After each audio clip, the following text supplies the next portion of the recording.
Bonjour à tous, veuillez vous inscrire pour recevoir nos nouvelles quotidiennes.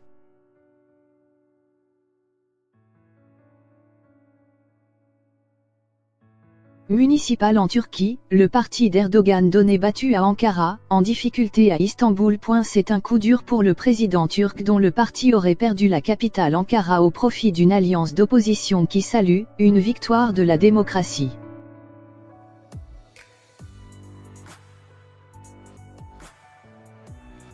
Le président turc Recep Tayyip Erdogan et son parti ont subi un cinglant camouflet aux élections locales, dimanche 31 mars, perdant la capitale Ankara et risquant une défaite à Istanbul, le poumon économique du pays, selon les résultats partiels.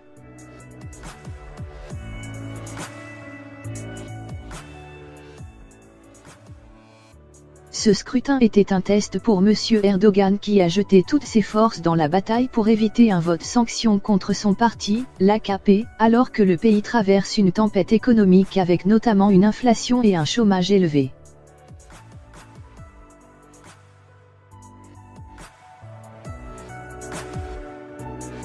D'après l'agence de presse étatique Anadolu, le candidat commun des partis d'opposition CHP, social-démocrate, et YI, droite, Mansur Yavaş, a remporté Ankara avec 50,9% des voix contre 47% pour le candidat de l'AKP Mehmet Ozaski, après dépouillement de 99% des urnes. Haranguant ses partisans dans la capitale, M. Yavaş a proclamé sa victoire sans attendre la fin du dépouillement, saluant « une victoire de la démocratie ».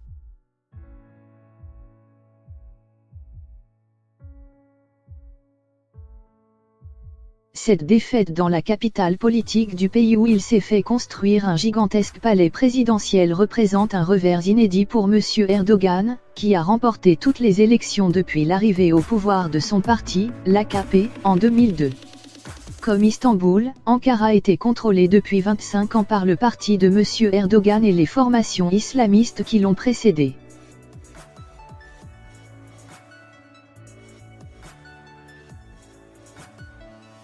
À Istanbul, cœur économique et démographique du pays, le candidat de M. Erdogan, l'ex-premier ministre Binali Yildirim, et son rival Ekrem İmamoğlu ont tous les deux revendiqué la victoire, mais les résultats partiels les montraient au coude à accent grave coude après dépouillement de 98% des bulletins.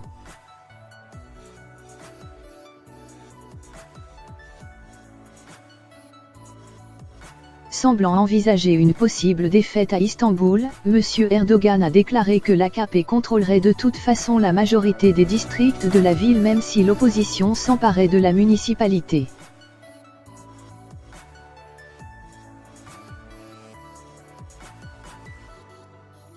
M. Erdogan a affirmé lors d'un discours à Ankara que l'AKP corrigerait ses faiblesses constatées lors de ces élections. Là où nous avons perdu, il va falloir accepter que nous n'avons pas été à la hauteur et accorder nos actions en conséquence, avait-il déclaré peu avant devant ses partisans à Istanbul.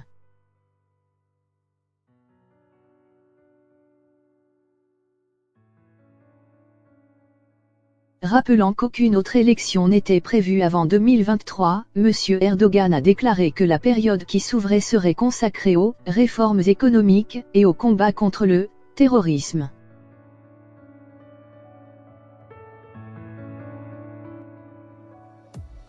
Âgé de 65 ans, M.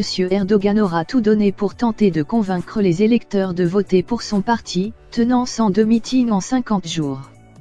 Mais même si la coalition dirigée par l'AKP a obtenu plus de 51% des voix au niveau national selon les résultats partiels, elle a perdu, outre Ankara, d'autres grandes villes comme Antalya et Adana selon les résultats partiels.